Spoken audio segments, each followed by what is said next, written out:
get through this. We're gonna be okay. Let's get through this. We're gonna find a way. Let's get through this. It might take a little time. We'll be better on the other side. Let's get through this. It's gonna be okay.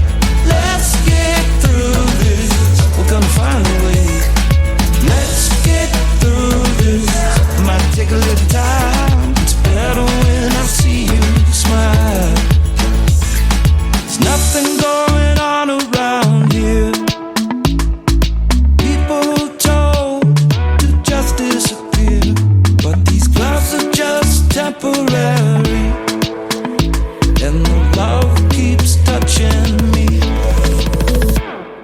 Let's get through this. It's gonna be okay. Let's get through this. Non-stop rock talk with Tyson, Friday. Joey, welcome to Non-Stop Rock Talk. How are you doing today? Hey, Tyson, how's it going, man? I'm very well, thank you. Very well. Just cool. Holding in there. Yeah, right. Just hoping that something will change in the near future, and we can. It has to, man. I mean, they can't make a new version of life. Hopefully. Yeah, no kidding. No kidding. It's like one of those, you watch those movies where, the world is changing and it's like, that'll never happen. And here we are. So. Right. I know, man. It's pretty nutty. But, the one thing is that everyone is kind of making their own version of it, and everyone's in the same boat. No one knows, how this is all going to be when it goes back to some kind of semi-normal, and everyone's dealing with it. It's not even like one country or one area, it's like the whole world. So yeah. It's just very strange. Yeah, and then, like, I'll talk to somebody I know in Italy and say, well, how's it going over there for you? And they're like, Italy's been hit really hard, right? So, and... Yeah. Yeah, and they just, they're like, well, we're still quarantined, and I just can't wait to get the heck out of the house. And they're saying kind of up in Canada, we're around May 14th, unless they extend it again. And I think Italy was kind of the same thing. So it's like, wow, it's crazy. But it's really crazy that people are still thinking it's some kind of like, overreacting or hoax or like, yeah. I still can't even fathom people are still saying that. I mean, you watch the the news, and it's like a ticker, like a tracker on how many people dead. It's like a stock market, and people are still saying, why are you overreacting? I'm like, what? Well, that's kind of it, right? And I don't think, at first I wasn't sure, and I'm like, what's going on here? And you don't know, but as the weeks have gone on, you're like, oh man, this is pretty serious. So. Right. Are we up to like 2 million in the world cases? Like, that's not enough for some people to go like, whoa. Yeah. Yeah, I saw a thing on Facebook the other day, and it was this young girl, and she had not taken it seriously at all, and she kept going out with her friends and wasn't changing her lifestyle. And then the caption in the ad was, "Girl who would not stop going out gets the virus." You know what I mean? So, so I'm sure she takes it seriously now, and hopefully she'll come out of it okay. But it's just one of those things, right? So that kind of leads us into your new song, which is "Let's Get Through This." I think in terms of it being self-explanatory because of what we were just talking about, but kind of give me a bit of insight into your thoughts on that song and what kind of motivated you to put it together and write it and whatnot. Yeah, well, I had this song idea for about 2 years now, and it was just basically on a guitar, just kept playing "Let's Get Through This," and it's kind of just, that's all I had, and I envisioned this very singable, kind of catchy song, And I never finished the song. I just kind of had that. And I was like, well, I got to get inspired at some point to figure out what this is going to be about. Is it going to be about, you know, a relationship or just bad times, like a financial crash or whatever, you know? Yeah. And then this started coming up, and it started to get really serious, like 2.5 months ago, 2 months ago. And I said, that's it, you know, like, and then I got motivated to finish the song, and I wanted it to kind of, as far as the production and the sound of it, I kind of wanted it to be a little bit uplifting because, you know, there was so much gloominess on the news and everyone's, you know, going through this gloomy time. So I kind of wanted to, I didn't want to go there. I didn't want to write a deep song that's going to have people going, oh man, this sucks. And I knew there was going to be a bunch of songs popping up from famous songwriters and famous artists. I knew that was going to happen. So I hope I was early on it. Yeah. And I hope my style of song is different than a lot of the other ones that are popping up. And I think it is, you know, so. Yeah, I totally think it is. I didn't know, when I first heard it, I didn't know what to expect. I was like, I don't know what this is going to be. And then I played it and I was like, this is totally different than what I thought it was just going to be, like a total rock song or like more like the Babies and whatnot, but it's not. And I kind of compared it to the Lumineers. It kind of has that, you know, like that gang vocal type of thing on it, and just like that that really cool vibe. And the other thing that really struck me with the song was actually your guitar solo and the oh, cool. Yeah, and I'm a guitar player myself, so I mean, guitar is kind of, you know, it's like that's going to pop out to me, and I'm going to pay attention to the song, but I'm also going to pay attention to how the guitar goes. In terms of that solo, how did you approach that, and kind of it's got a different type of tone to it?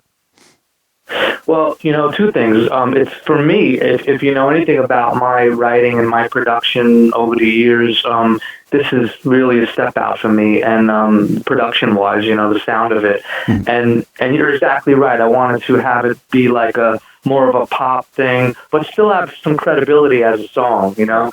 And the starting point of the song was way more guitar. It actually started out like, you know, I mean, I could play the chords or whatever, but it's like it started out as a guitar vocal kind of thing, and I started getting to a beat on it, and I wanted to put some effects on the, you know, the guitar. But then I enlisted a friend of mine, Mike Avename, who's an Australian guy. He's a drummer, and he's just really great with beats, and he's really on the current, you know, he knows what's current and what's cool without being cheesy pop. So I kind of let him make some of the beats. So I sent him my tracks, my guitar, my acoustic, and my solo, and some of my vocals and stuff like that. And he kind of put that together. So I got to give credit to him with the production of it. Yeah. That's cool. It is. Now, will this just be a one-off, or is this going to coincide with an album down the road? No, this is one, like I said, for me, this is a step out of, like, you know, the style of song. I just really wanted to have the song have a positive message and a sound that could be on multiple formats, you know, adult contemporary, pop, and I guess some rock people who know me from that world would at least give it a chance to listen and see what it is. And I'm really trying to get it on more radio stations. so if you have any ideas, man, I'm all ears. Absolutely. I mean, radio's such a weird thing today, man. It's like there's so many songs you hear and you're like, that should be on the radio. That should be on the radio. And you're like, why am I getting the same? Like, Canada's weird because we have to have Canadian content. Plus they play the same AC/DC songs, the same Led Zeppelin song, the same Pink Floyd song over and over again. And I'm sure in the States that's probably the same situation. So the window for new music to get played on the radio is so brutal. Yeah, and it's horrible. And I don't understand how it's kind of gone that way. You know what I mean? And well, some people have given it a shot, like my song. I don't know. Did you catch the Tom Petty radio clip? No, I didn't. I'm sorry. So on Sirius XM, Tom Petty has his own channel. So Tom Petty Radio is Yep. on Channel 31, I think, right? Yep. So Tom Petty and the Heartbreakers drummer, Steve Ferroni, has his own guest show on there called The New Guy Show. And so for one show a month, he pre-tapes an hour-long segment of a lot of, deep cuts of Tom Petty and live clips and people that Tom Petty loves. And Steve gets to play one or two unknown artists, unsigned artists, Mm-hmm. So just last week he played this song and That's awesome. and he said some really great things about me and the song. And so, that just goes to show me and should show all your following that, whether you're into rock or heavy rock or whatever, sometimes you just hear a song and you got to step out of your comfort zone or what you really like and just take it for what it is, man. And that's the kind of song it is. And so, there it was on Tom Petty Radio. And he was saying how, stuck in his head and it's a great song. And I was like, oh my gosh, this is killer, Yeah, and it's a very catchy song, and normally, and I have to be honest, I'm usually listening to harder rock, and it caught my attention, and I'm like, oh, that's very cool, and I can see why I think that type of song would expand like an audience, and I mean, given a chance, I think it could do very well. It's just being able to given that chance, right? Thank you. I agree. So that's where I'm at these days, just trying to really, kind of push that song and trying to uncover all my people over the years and connections and seeing what's going to maybe take, maybe someone will give me a really strong break, not that wasn't and not that your interview isn't, but, just more. No, absolutely. Absolutely. I totally agree with you. I mean, the more you can get out there and promote yourself and, that's a good thing, and I think social media is a great thing for that, great avenue for that, and you mentioned Sirius Radio, and I think Sirius is good for that sometimes, and then I think it all depends on what station it is on Sirius as well, right? Because I mean, can you imagine somebody like a morning show or Jimmy Kimmel or Fallon or something, somehow getting a hold of the video and the song, and that's really kind of sometimes all it would take. That's right. That's right. And someone actually giving it the opportunity to have legs, to be able to, to be heard, to get out to that audience. And I totally agree. Yeah. Now, going through your bio, and I didn't realize this. So you have worked with Tommy Hendrix, and who plays with Alice Cooper, Meredith Brooks, and of course, you play guitar, and you're one of the primary writers for the Babies. And I mean that's quite a resume. I mean that's pretty amazing. So in terms of the Babies right now, are you guys is the band, obviously no one's out playing, but are there plans to do some shows this year, or where's that? Well, funny, I was talking to Derry from Honeymoon Suite, and he loves the Babies, and me and him are friends. And, we were talking about that, how great that would be, because that would be a nice little combination of old school and, less older school. Yeah. Because they love the Babies. And that style of music, when Honeymoon Suite came out, I mean, you could hear elements of pop rock, power pop, or whatever, however you want to put it. And Derry's such a great guitar player, and so there's I think that would make a lot of sense. Speaking of Canada, and every time I think of you, you're such a big hit, from what I hear. Yes. From my wife, from Canada, of Vancouver, and she was like, "Man, you guys would be great." I mean, so I don't really know what I kind of threw it out there. I think Derry's throwing it out there, but no plans, especially now. Yeah, that's too bad. I mean, that would be a great bill. I'm a huge Honeymoon Suite fan. So, I mean, I have those first 3 Honeymoon Suite albums on vinyl, and I play them all the time. And great band. Oh, phenomenal band. And like you said, Derry is a phenomenal guitar player. It was funny, the other day he actually posted on Facebook, he had done a Pepsi commercial back in the 80s where they had him come on to this commercial, but he's the guitar player in it, and he plays guitar and he pops all the lids off the pops, like it was nice. the old bottles. But then he put it in the caption. He goes, "It's not me playing. It's actually Vinnie Moore." And I was like, "Oh, that's." I was like, "Wow, that's because and to be honest with you, when you're listening to it, you're listening to the guitar part. You're like, that really doesn't sound like him, but it was indeed Vinnie Moore. It was kind of like I don't remember ever seeing that commercial in the '80s, but it was kind of like a nostalgic thing, and it was really cool to see him do that. So.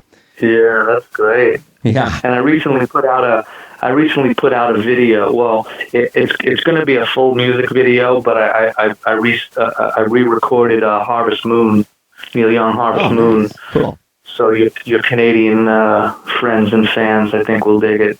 It's just kind of like I always loved that song, so I just did a remake of it. It's up on YouTube right now, but just with a still photo. Oh. And I did it with did you see that movie Echo in the Canyon? I don't think I did. We'll have to. How recent? Okay. It's recent, obviously.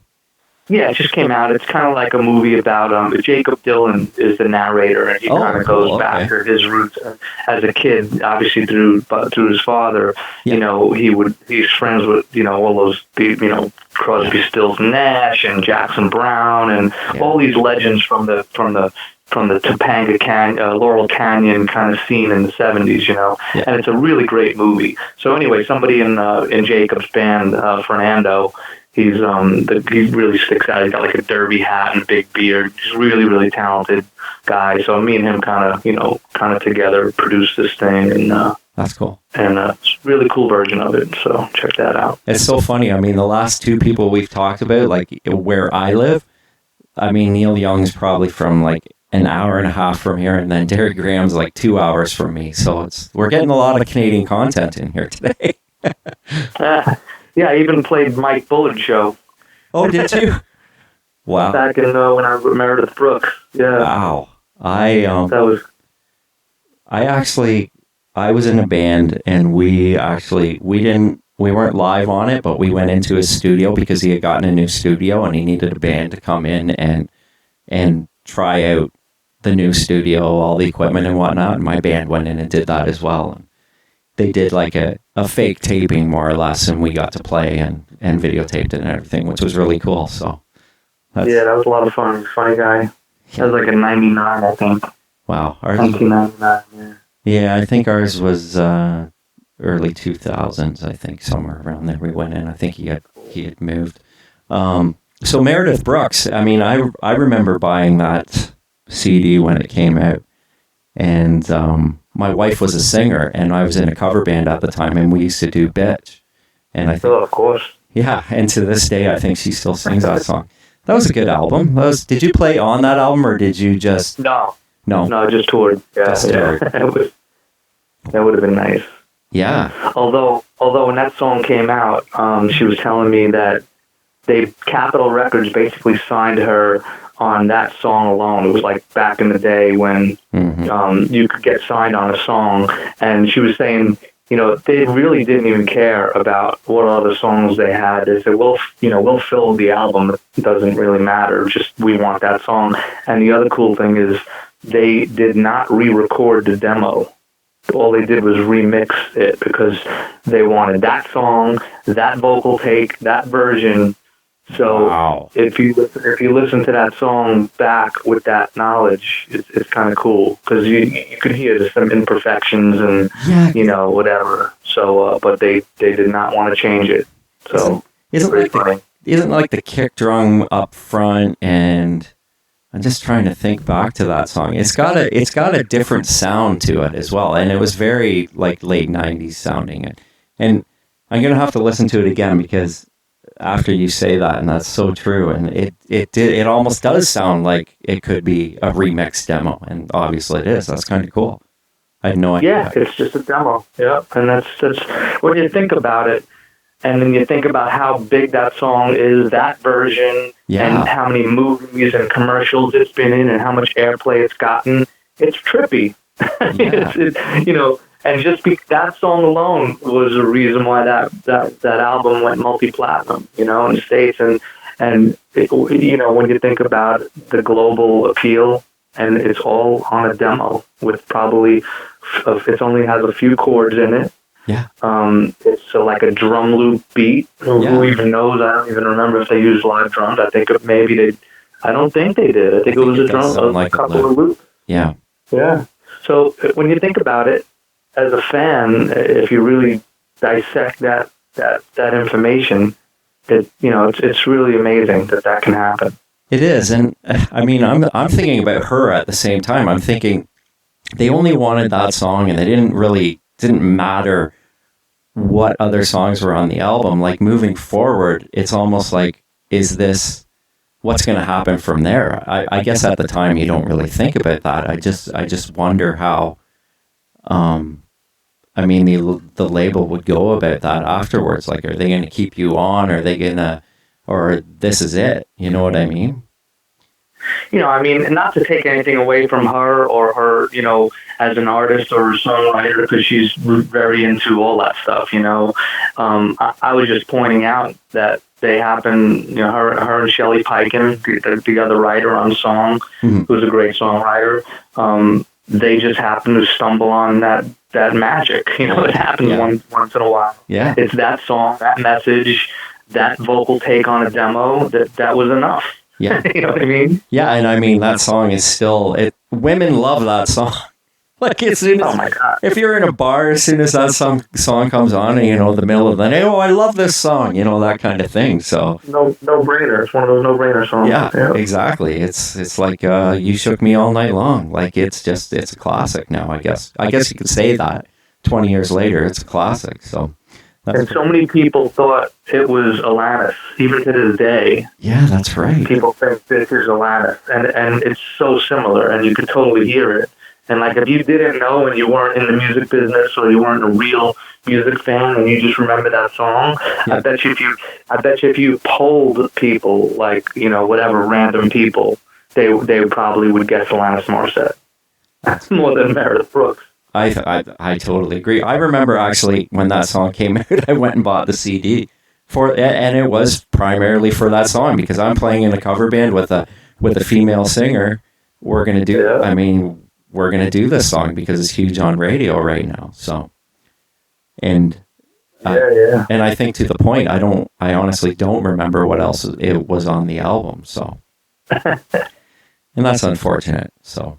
Yeah. So I wanted to ask. I kind of wanted to go back a bit. In the late 80s, early 90s, you were in New York City band Boystown. You guys were kind of compared to the likes of Bon Jovi and Loverboy. I believe. Do you have a song on 21 Jump Street? Yeah. Get Up. Yeah. Get Up. Yep. That's cool. That's funny. Yeah, that is awesome. So tell me a little bit about that band.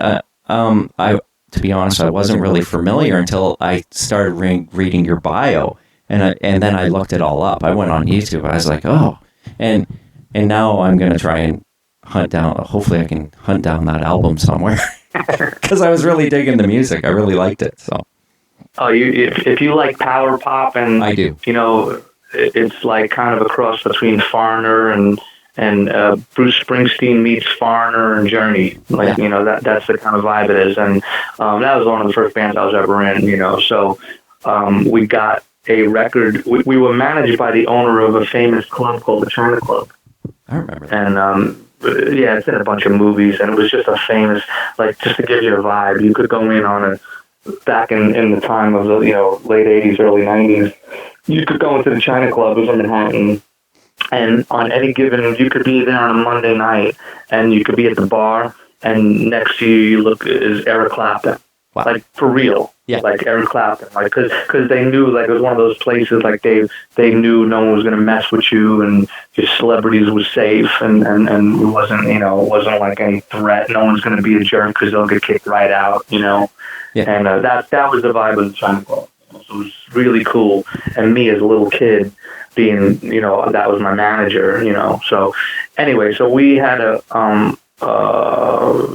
it was really close to a major record deal, but we kind of had the furthest we got was, we went to England for like 2 months, and we had a single out in England called Way of the World. Yeah. And, so And then we just did a lot of other stuff, but never really got the big deal, you know. So unfortunately, but really great stuff. It's still up on, like you said, you could find videos on YouTube, and I think one of the songs has like 100,000 views on Something in the Way You Touch, I think it's called. Yeah, and that has tons of views, and they even got some people doing covers of it around the world. It's crazy, yeah. That is awesome. But I also read you guys, and this may be the only time ever on my show that I'm going to mention this, is New Kids on the Block.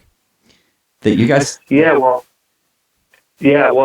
happened was that was when we opened up for the New Kids on the Block in L.A. We were from the East Coast, Jersey and New York, the boys' town. So our manager and the people who were courting us, you know, record labels and stuff, had us open for New Kids on the Block in L.A., and it was amazing. Like, they were, like, lip-syncing and dancing, whatever, but we did a full-on live show. Yeah. And we had the president of Atlantic Records backstage, like, you know, hugging us and congratulating us for, you know, welcome to the family. I called my mother just to give you a vibe of that night. You know, I'm thinking, like, Mom, we did it, you know. Yeah. And they never closed the deal. I kind of don't know what happened, you know. It was the best showcase. The band was on fire. And that was it, man. They never closed the deal. And unfortunately, we were back to just, we went to England and still trying to get a deal. Yeah. So that was great. That's kind of interesting because, I mean, you're playing to their audience primarily, I would take it. It didn't even matter. They just wanted to put us in a venue with an audience and, you know, be able to get a sound check. And, you know, we didn't even think about that. But plus, New Kids on the Block was so big, it was just cool. You know, we knew they weren't going to like us, the kids, although they did somehow. Yeah, and that's somehow. Yeah. So, I mean, crazy. And that's funny that Atlantic, I mean, they probably picked up on that. They're like, oh, their audience likes this band. But, like, yeah. You know what I mean? And they're probably thinking, oh, this could be good. This could be good for us. So, that's kind of... we really thought we had it at that point. Yep. Well, you know, it is what it is, right? I mean, you know, for me, I go back at that moment because that was the start of it, really. And, like, if you look at my timeline of, like, you know, one thing after the other, I just, you know, I kept going. Like, that was one moment, you know, time to regroup. And then I was in that, you know, started a band called Coward. Yeah. And that was the big one for me because that was the big, you know, I was a co-writer with the singer. And that was the big moment when you signed that big record deal that you don't think is ever going to happen. You know, you're up in 30 Rock, and we signed with Elektra. And that was a really big moment for me and all of us, you know. Yeah, I mean, now, I was going to ask you about Coward. I just had one more question about Boystown. You guys worked with David Prater, I believe, on a bunch of songs on Angels with... David Prater, yeah. He produced the... he produced the early stuff, yeah. Yeah. How do you know him? Did he, I believe he did he not do Firehouse? Oh, you're right. I forgot about that. Yeah, and I mean, that first Firehouse album, sonically, the production on that is phenomenal. And I forgot all about that. I remember I didn't put it together when we were working with him, but, you know, I know he would always reference it and talk about it, and you know, I think later on with the Babies, a couple of years, maybe 5 years ago, we did a show with Firehouse, and I think I got one of those guys' ears, and he was bringing it up. Yeah. Like, did you work with Prater? I was like, oh my god. I kind of put it together, but at the time I didn't put it together. But that's funny. Yeah. Well, it's good. As soon as I saw the name, I was like, oh, that's the Firehouse guy, because I thought his production on that album, on the Firehouse album, was phenomenal. So. And I always kind of thought it was weird because I never really heard of him again after that, and I thought that, you know, he was kind of in the upper class of production rather than like the, you know, like the middle class or whatever. I thought he was, I liked his production, so it was it was kind of an alert when I saw his name, which was cool. Very cool. But getting back to Coward, I don't know if we ever... I listened to the song today, And I'm not sure that we ever got it on our radio up here. Yeah, Coward was very interesting. We when we signed the deal, we had like 5 major labels. Like it was called, bidding war. It's a classic case. Yep. We were in Manhattan, and we could not do no wrong. In like 8 months of me and the singer starting the band and writing all the songs, and then we put a band together, and we started just showcasing and playing around Manhattan, CBGBs and Bowery, Yeah. So it was just, it was one of those things, like we couldn't believe how quick it happened, and we could not do no wrong. And then we ended up on Elektra, and we got to pick our producer. We were like, who do you want to produce it? We're like, well, so we kind of auditioned Rick Ocasek, because we're like, Cool. We want Rick Ocasek, and then we picked Jerry Finn, who was coming off of Green Day and Blink-182. Well, Blink was later on, but he was coming off of Green Day, and that's who we chose. And the record was great, and we recorded it at all these great studios. And then pops up Third Eye Blind, which Elektra didn't tell us that they have this band Third Eye Blind that they're about to launch. Because if we would have known that, we would not have signed with Elektra. Be perfectly blunt. We would have went with, we had like Universal and Alanis's label. What was her label? Reprise? No, I can't remember what label she's. No, it was one of those. Oh my God, I can't believe it. They didn't have many bands on it, but Alanis Morissette. Oh no, Maverick. I'm sorry, Maverick. Right? Is that Madonna's label? Madonna's label, Maverick. Yeah, that was. They really wanted us. And anyway, so just not to ramble on, but so we toured with Third Eye Blind. They came out and totally kicked our ass on radio. I mean, they were just from day one, and that's right at the time when Coward came out, was when Semi-Charmed Life came out, and the label just like put all their resources towards Third Eye Blind, and then we suffered from that, for sure. So the best we got was we were on MTV, and then we toured with Third Eye Blind and did some cool stuff, but it never got to that next level because of Third Eye Blind, really. And everyone will admit it. It's not like I'm saying something that's like, I'm trying to be like, woe is me and this is my conspiracy. That's definitely what happened. Yeah. No, and you know what I thought was, and I thought about this after looking at watching the video, and I thought, here you were, you had been in Boys Town, which was more, like late 80s, early 90s, but you guys, the band didn't get the notoriety that you had hoped for.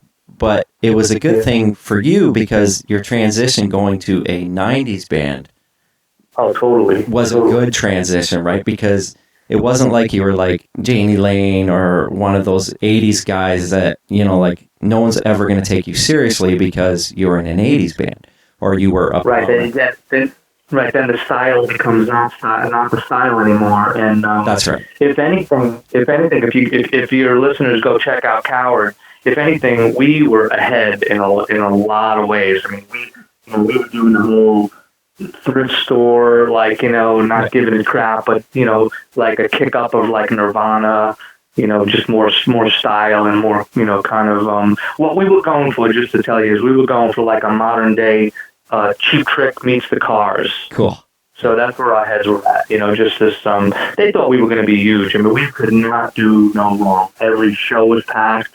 The deal was tons of money, the record deal we signed, and it just didn't happen because Third Eye Blind got the label's attention, and then we ended up just suffering from it. But it's a great album, and it's a really cool band. It was a really cool band, and it's too bad, man.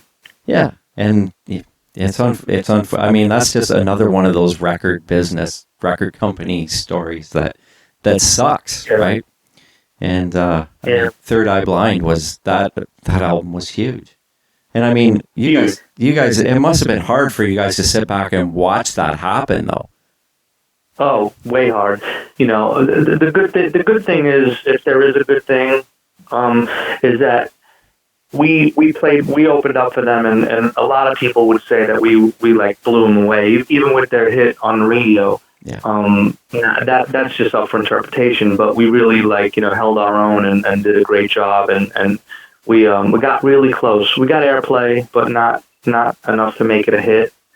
Yeah. And I'm still friends with a couple of guys in Third Eye Blind, so there's no hard feelings. It's just the way it goes, you know. When you have the machine behind you, like when Elektra Records wants to make you big, then they will. Yeah. You know, it's just the way the record industry and radio used to work. You know, they're not gonna drop the ball. They're gonna pull out all their connections in radio and politics, and they will make sure you're on all the right shows and the right TV shows, and your videos played a certain amount of times, and it's the way it goes. Yeah. It's just, I'm gonna check the album. We're going to re-release it at some point. Me and Same as Chef were talking about it. You know, maybe just get on some 90s playlists, and then people are going to hear it for the first time, and it's going to be interesting because there's going to be a lot of people like you that are going to be like, how did I miss this? And, you know, it's crazy. Because, you know, there's a lot of people who have my story, especially with the Coward situation where a record is great and people thought it was great and it's just buried somewhere in the archives of how did I miss that, you know? Yeah. And a lot of people's records never came out. There's a lot of those stories. I know. Yeah, like, you know, so albums being shelved that, you know, like say in the mid 90s, so many albums, all of a sudden 25 years later, the band finally gets the rights to that album and they're releasing it again. Which, exactly, you know, which seems to happen so much, and the cool thing is that like it never came out. So it's this music that was recorded at a certain time in life, and you can't change that. But still, you know, it was cool stuff that never came out. So in a way, it's, you know, if we wanted to re-record the Coward record now, it would be a different thing. You know, it would be a different energy. A different, you know, so it's kind of cool that stuff like that is unreleased, you know? Yeah, and I mean, there's people like me that just, I feed off that stuff because I'm like, I got to get that. And it's like, and sometimes it'll be like a limited edition, 1,000 copies on vinyl. It's like, I better get that. I don't care what it costs. I'm just that guy, right? Just because, I mean. Really good record, Yeah, exactly. So, I'm going to let you go, but Joey, is there anything else you want to talk about before I let you go? And no, man, I appreciate the time and the exposure, and you seem like a great guy and a real music fan, so I get along with people like you. Right on. So I could talk, you know. I totally, it's no hardship for me to talk about my career and some things, you know, but obviously we're all trying to push this song, Let's Get Through This. Yep. And the video's up on YouTube and it's on Spotify and all that stuff. So any of you listeners, definitely check it out and share it as much as you can. I know that the message of the song probably is limited to like however long this goes on. Yeah. Not that the song can't be played any other time, but it was written for this time. So I'm just still hoping and trying that it's going to get some more traction and maybe be a hit. Yeah. And yeah, so, I mean, listeners, look for it. It's, but you know what? With you saying that, for the times, it's like, I just saw an artist the other night on Facebook do Woodstock by Joni Mitchell. And it's funny because that song still stands up and you hear it and it brings, you know, people remember that. So who knows, right? Yeah. Well, as a songwriter, that's what you hope for. I hope that this song could be, you know, played 2 years from now, you know, maybe not under a tragic situation, but just another situation, or even, like I said, it was written, could have been about a relationship, you know? Yeah. You know, let's get through this, man. You know, it'll be better on the other side. Yeah. That's what the lyric is, so. Exactly. Yeah, and it's a killer tune, and hopefully it'll get more play on Sirius as well, like you mentioned. That would be great. Yeah. I hope so too, brother. Right. But thanks again, and thanks for the time, man. That's cool. Thank you for your time, and enjoy the rest of your day. Okay, you too. Take care, Tyson. Okay, you too. Thanks, Joe. Might Bye. take a little time. It's better when I see you smile.